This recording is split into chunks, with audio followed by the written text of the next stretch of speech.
আসসালামু আলাইকুম সবাইকে, আশা করি সবাই অনেক ভালো আছেন। এটা হচ্ছে আমাদের ক্ষেত, চতুর্পাশে হচ্ছে পাট ক্ষেত। তো আমাদের এই ক্ষেতে গত টার্মে ভুট্টা বুনছিলাম। ভুট্টা একটু দেরিতে আসার কারণে আমরা এই ক্ষেতে পাট বুনতে পারি নাই। তো এখন এই ক্ষেতে চাষ দিয়ে একটা ফসল আবাদ করছি। ফসলটা হইতেছে সুতা।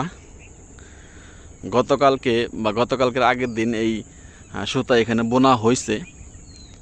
তো এখনও জ্বালায় নাই।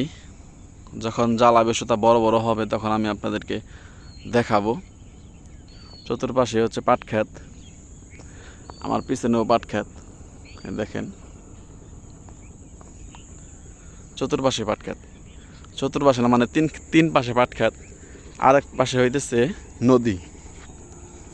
বাংলাদেশের মানচিত্রের মতো বাংলাদেশের তিন সাইডে হইছে ভারত, আর এক পাশে হইতেছে সাগর। ঠিক সেরকম হয়েছে আমাদের এই ক্ষেতটা। তিন পাশে হইতেছে পাট ক্ষেত, আর এক পাশে খোলা আছে, এই পাশে হইতেছে নদী। নদীতে ক্ষেতটা ভাঙে যেতেছে। আমি আপনাদেরকে দেখাই, দেখেন একদম ভাঙে যেতেছে নদীতে।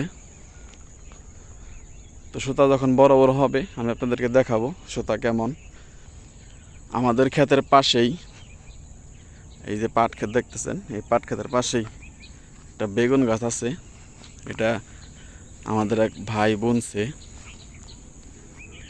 এখানে ফুল আছে কিন্তু বেগুন মনে হয় ধরে না এখনো।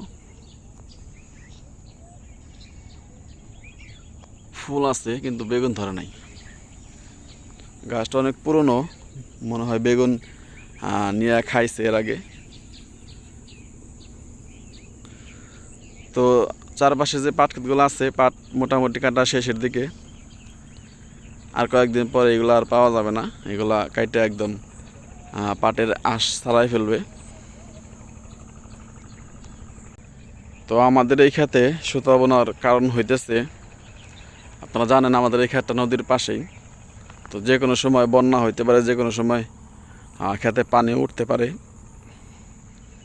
তো সেই চিন্তা ভাবনা করে মূলত সুতা বোনা হয়েছে। যদিও পানি আসে তখন আমরা এই ক্ষেত থেকে সুতা কাইটা নিয়ে যেতে পারবো যে কোনো সময়। আমাদের গরু আছে, সুতা কাইটা নিয়ে গরু রেখে। তো সবাইকে অসংখ্য ধন্যবাদ যারা কষ্ট করে আমার ভিডিওটা দেখলেন। সবাই ভালো থাকবেন। আসসালামু আলাইকুম ওয়া রাহমাতুল্লাহ।